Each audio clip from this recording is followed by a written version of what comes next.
Makam Sunan Ampel menjadi salah satu destinasi wisata religi di Surabaya, Jawa Timur. Hal ini karena sosok Sunan Ampel adalah salah satu wali songo yang berperan besar dalam pengembangan dakwah Islam di Jawa dan berbagai daerah lain di Nusantara. Sunan Ampel yang memiliki nama asli Raden Muhammad Ali Rahmatullah atau Raden Rahmat adalah anak dari Maulana Malik Ibrahim yang dikenal sebagai Sunan Gresik. Ibunya merupakan putri Raja Campa, yang bernama Dewi Chandrawulan. Sunan Ampel juga dijuluki sebagai bapak para wali karena anak-anaknya yaitu Sunan Bonang dan Sunan Derajat, serta menantunya yaitu Sunan Giri turut mengikuti jejaknya dalam berdakwah. Beliau menggunakan cara dakwah dengan damai dan jauh dari kekerasan, dan menjadi pembina pondok pesantren pertama di Jawa Timur yang didirikan di Ampel Denta, Surabaya.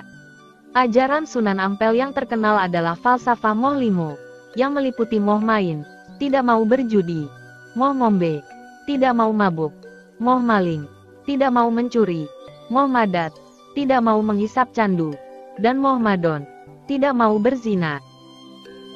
Saat Sunan Ampel wafat, jasadnya dimakamkan di sebelah kanan Masjid Ampel Denta.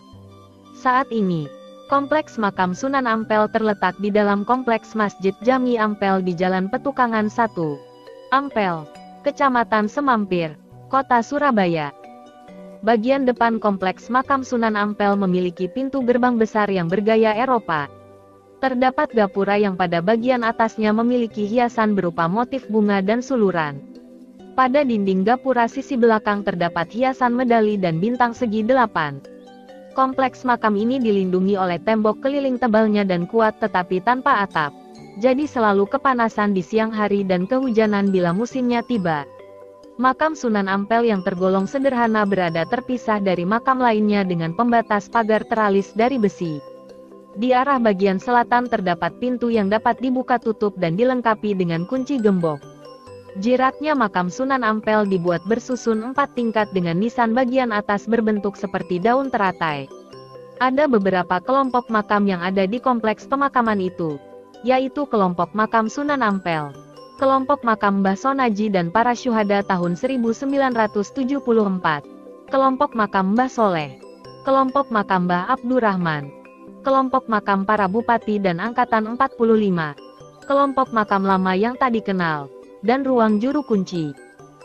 Masjid Sunan Ampel atau Masjid Ampel didirikan oleh Sunan Ampel pada sekitar tahun 1421 Masehi. Saat mendirikan masjid ini, Sunan Ampel dibantu 2 sahabatnya yaitu Mbah Soleh dan Mbah Bolong serta para santrinya.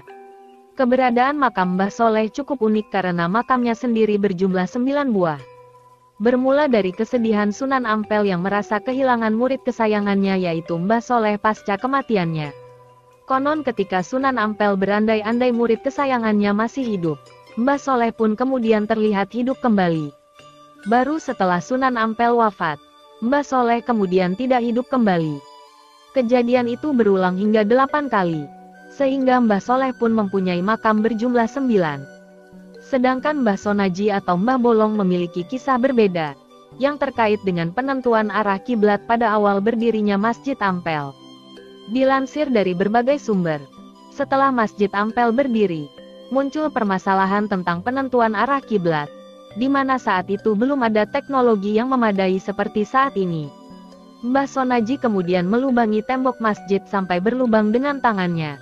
Dan pada ujung lubang tersebut kemudian tampaklah Ka'bah di Masjidil Haram, Makkah. Saat itu, orang-orang juga bisa melihatnya secara langsung dengan mata telanjang. Karena kemampuannya itulah Mbah Sonaji dijuluki dengan nama Mbah Bolong.